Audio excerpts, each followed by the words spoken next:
The Eagles are making moves, and if you thought Howie Roseman was done after pulling off 3 trades yesterday, think again. Just 24 hours later, the front office is back at it with a wave of roster decisions. All as we inch closer to the deadline that every NFL team has circled in red on their calendars. Roster cutdown day. That's Tuesday at 4 o'clock Eastern. Every single team across the league has to trim the fat and go from a 90-man offseason squad all the way down to the final 53-man roster. And yeah, it's one of the toughest days of the year. For some players, it's a dream realized. For others, it's a harsh wake-up call.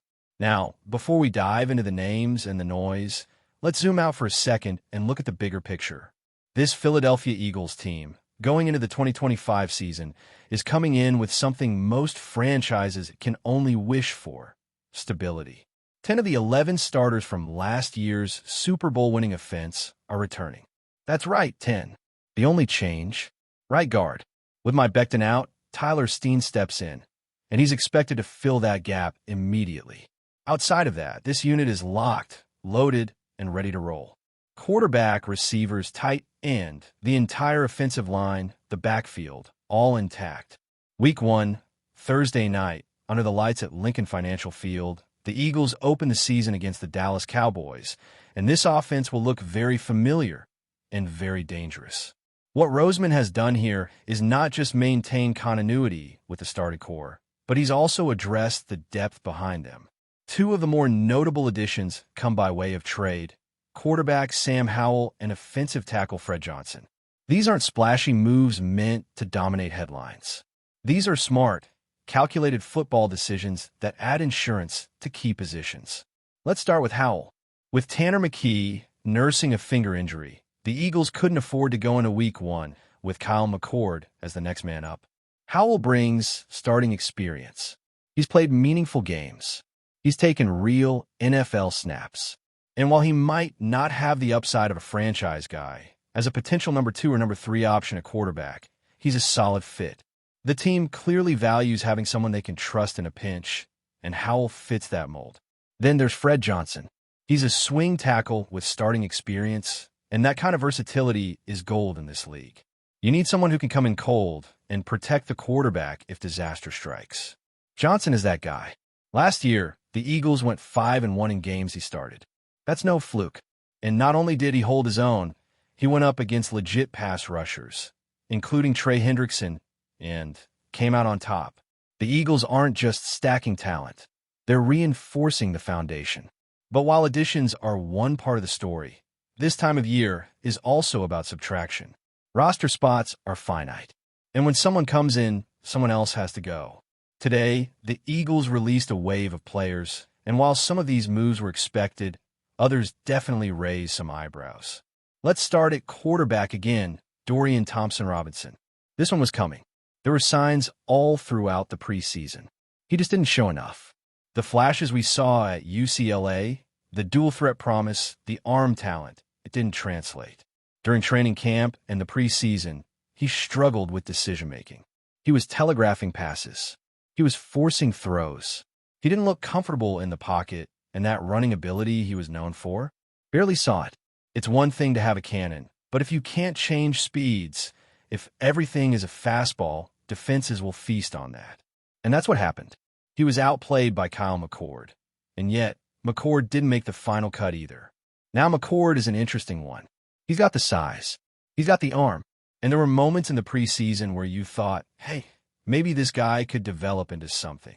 But clearly, the Eagles didn't see enough to keep him on the active roster, especially with McKee banged up and Howell now in the building. They're hoping to bring McCord back on the practice squad. And here's the catch with waivers. If another team wants to scoop him up, they have to sign him to the active 53. That's a big commitment, and it might just work in the Eagles' favor if they want to keep developing him behind the scenes. Louis Ine was also waived. Injured. He had one of the more peculiar training camps, barely made a play all summer, and then, right at the end, came up with a pick in the final preseason game. For a former first-rounder out of Georgia, there were hopes that a change of scenery might reignite his career. Didn't happen. He went down hurt and never recovered. It's a cold reality, but availability matters, especially when you're fighting for a fringe roster spot. Then there's Kenyon Green. This one stings, not just because Green didn't perform, but because of what he represented. He was the last piece the Eagles had from the C.J. Gardner-Johnson trade. And now, they've got nothing to show for it. Absolutely nothing. That trade always fell off, and this just confirms it. Green, a former top 15 pick, was supposed to be a reclamation project. A moldable talent that Jeff Stoutland could turn into a contributor. But the truth is, he just didn't have it. Not in practice. Not in games. Not in flashes. And now he's gone. At tight end, E.J. Jenkins and Nick Muse were both cut. Jenkins was in that battle for tight end number 3, and it looks like Kylan Grandson has the edge there. Last year, the Eagles only kept 2 tight ends on the initial roster, Dallas Goedert and Grant Calcaterra, so there's a real chance they do that again.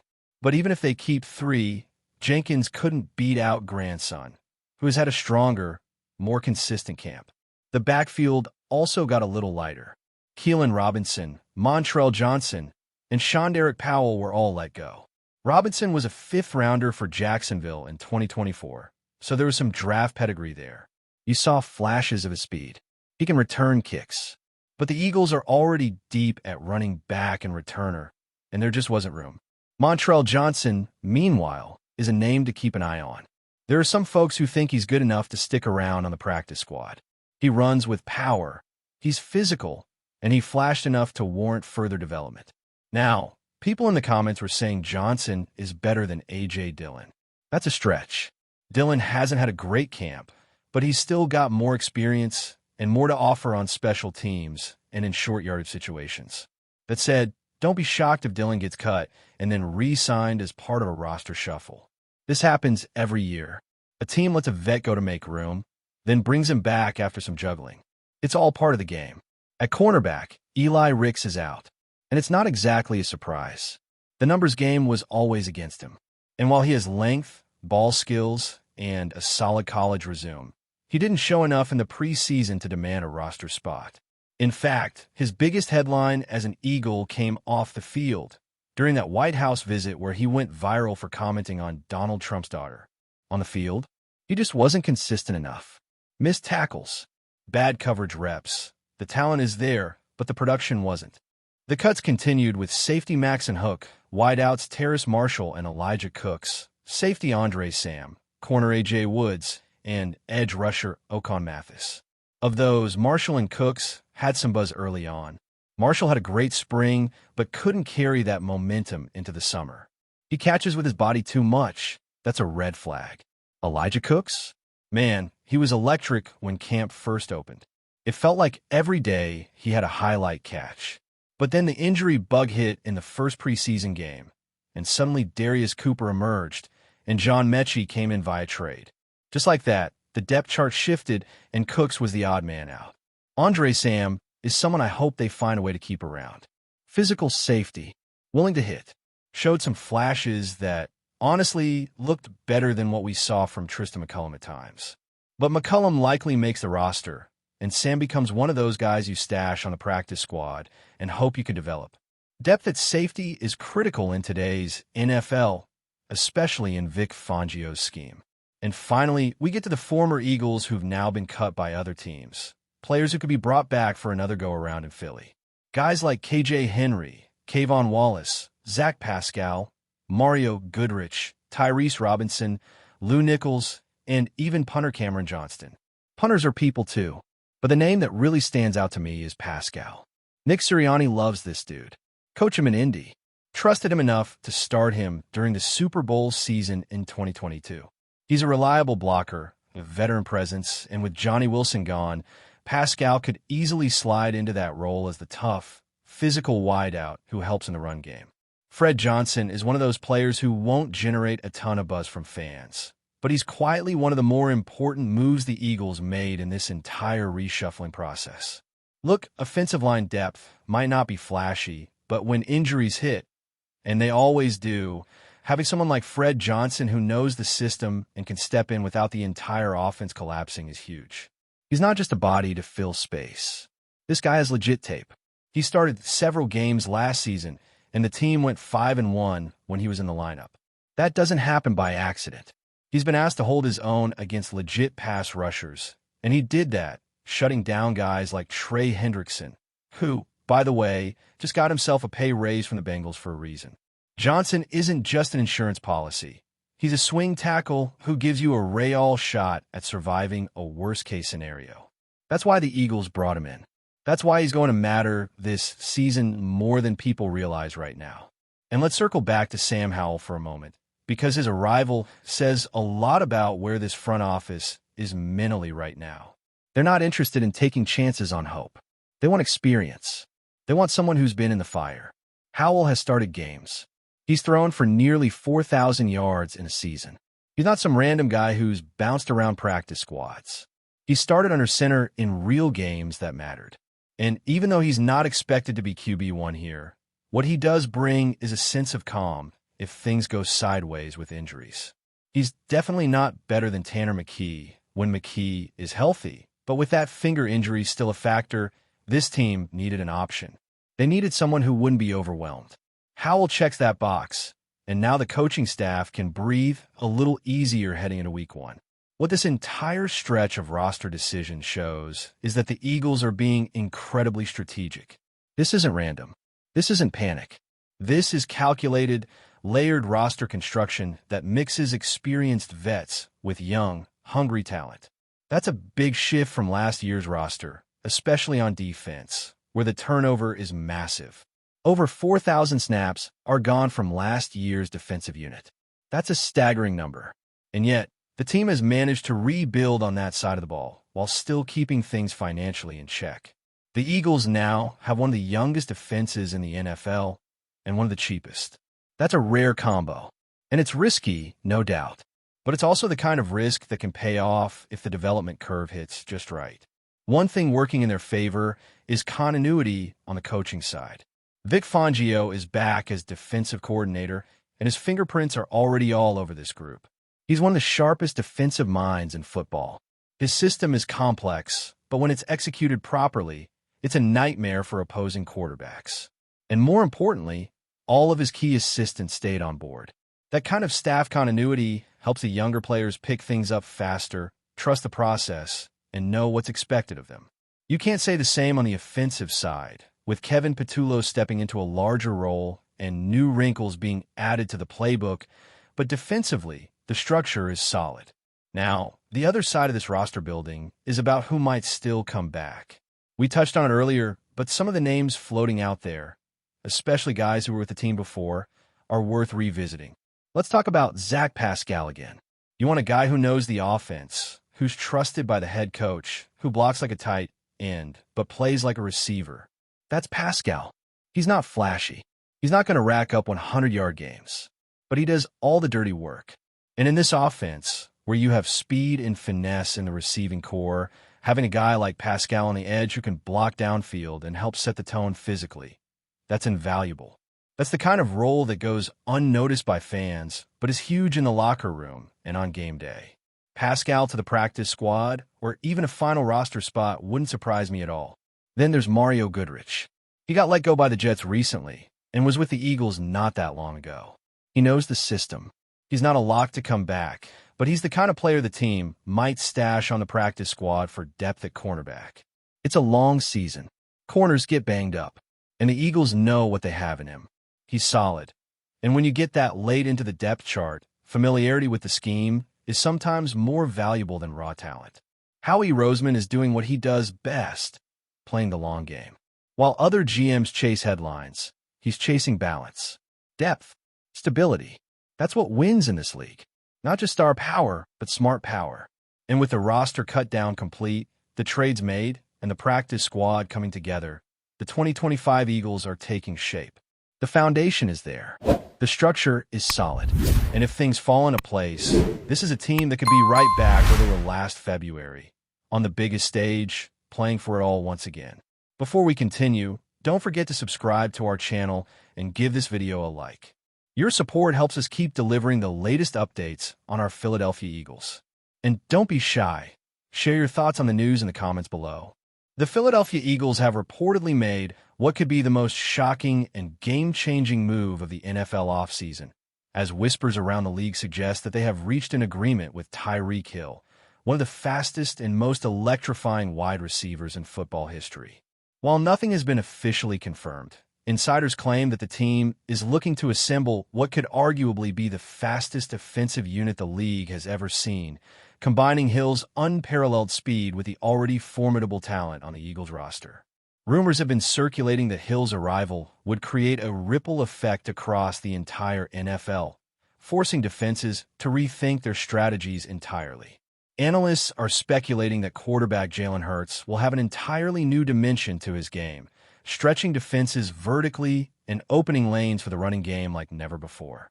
Fans have already started dreaming about the possibilities, imagining Hill taking the top off the field on every snap, leaving defenders grasping at air. The chatter isn't limited to Philadelphia either, as social media has erupted with excitement, debate, and disbelief, making this offseason arguably one of the most talked-about periods in recent memory. If the deal is real, the Eagles may be on the verge of redefining what a fast, dynamic offense looks like in the modern NFL. The implications of Tyreek Hill potentially joining the Eagles go far beyond mere statistics or highlight reels, as league insiders are emphasizing the strategic nightmare that opposing coordinators would face. Hill's combination of speed, agility, and football intelligence makes him a matchup problem on every level, and rumors suggest that the Eagles are not simply acquiring a player, but an entire offensive philosophy centered around speed and explosiveness.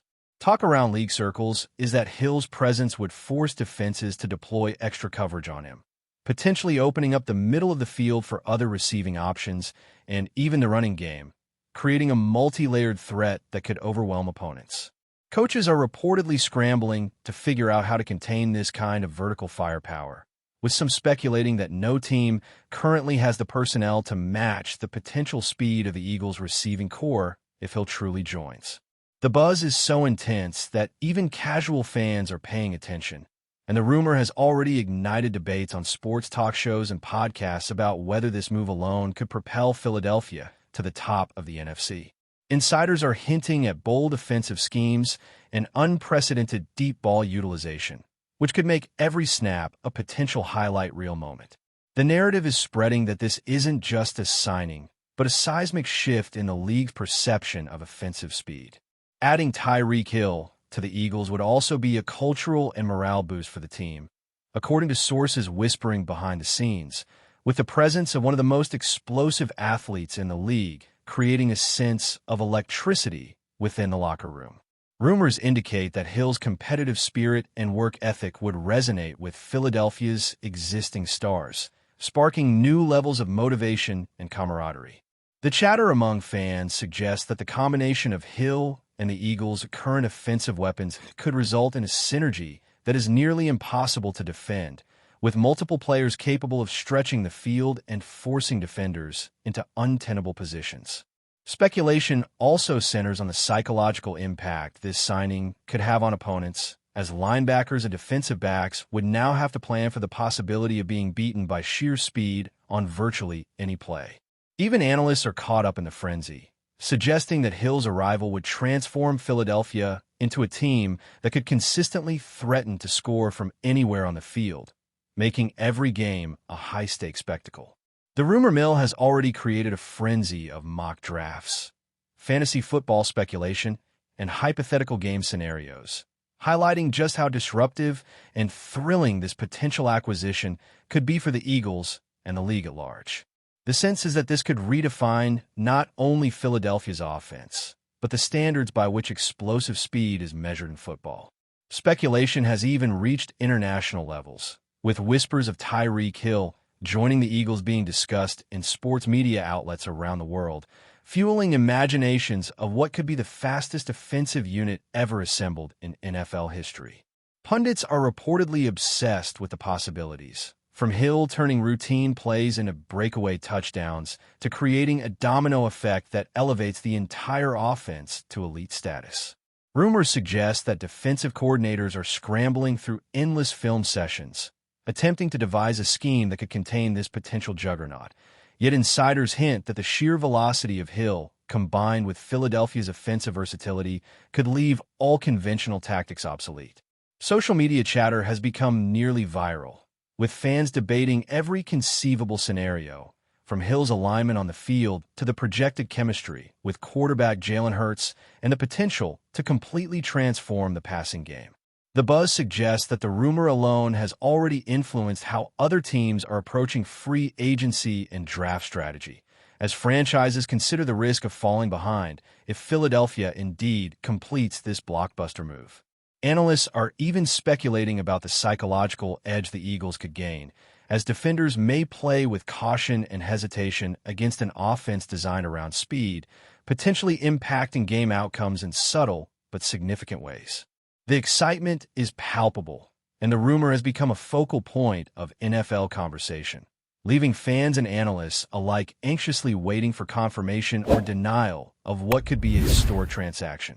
Finally, the mere suggestion of Tyreek Hill joining the Eagles has reignited conversations about the evolution of speed in football, with whispers emphasizing that the league may be entering an era where elite velocity and explosive playmaking define success. Rumors indicate that Hill's potential addition could serve as a catalyst for. That's it for this update. If you enjoyed the video and want to stay updated with exclusive news about our Philadelphia Eagles, be sure to subscribe to our channel and hit that like button. We can't wait to hear your thoughts in the comments. See you in the next video.